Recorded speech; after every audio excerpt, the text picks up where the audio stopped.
நாடு, ஒரே தேர்தல், ஒரே நாடு, ஒரே மதம், ஒரே நாடு, ஒரே கடவுள் இதெல்லாம் நிறைய கேள்விப்பட்டுட்டீங்க. இப்ப புதுசா பாஜக அரசாங்கம் கொண்டு வந்திருக்கிறது என்ன தெரியுமா?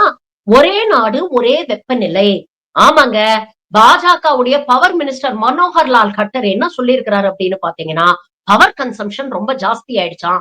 அதனால ஏசி மேனுபேக்சரர்ஸ் எல்லாம் சொல்லி எல்லா பிராண்ட் ஏசிலயும் 20 டிகிரி சென்டிகிரேட்ல இருந்து 28 டிகிரி சென்டிகிரேட் வரைக்கும் தான் டெம்பரேச்சர் அட்ஜஸ்ட்மெண்ட் செய்ய முடியும் அப்படிங்கிற புது ரூலை நாங்க கொண்டு வர போறோம் அப்படின்னு அனௌன்ஸ் பண்ணியிருக்கிறாரு. இது எவ்வளவு அபத்தமானது அப்படிங்கறத யோசிச்சு பாருங்களேன். நம்பர் 1, ஒவ்வொரு மாநிலத்துல ஒவ்வொரு மாதிரி டெம்பரேச்சரும் கிளைமேட்டும் இருக்கும்.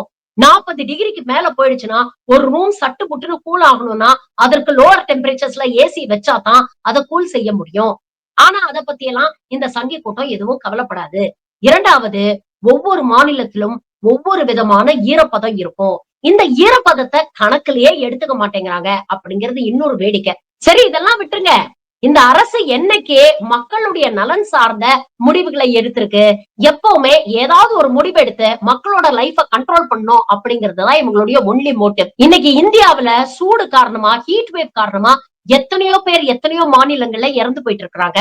ஆனா அத பத்தி எல்லாம் கவலைப்படாத இந்த அரசு ஏசியோடைய டெம்பரேச்சரை எப்படி கண்ட்ரோல் பண்ணலாம் அப்படின்னு முயற்சி பண்றாங்க. உண்மையிலேயே மக்களுக்கு ஏதாவது ஹெல்ப் பண்ணணும்னு நீங்க நினைச்சீங்கன்னா, மக்களுடைய வாழ்க்கையை குளுகுளுன்னு ஆக்கணும் அப்படின்னு முடிவு பண்ணீங்கன்னா, அதுக்கு டெம்பரேச்சரை கண்ட்ரோல் பண்றதை விட்டுட்டு ஏசி வாங்கும் போது போடுறீங்க பாத்தீங்களா 28% ஜிஎஸ்டி, அதை கொஞ்சம் குறைங்க. அப்போ அது மக்களுக்கு கொஞ்சம் உபயோகமாக இருக்கும்.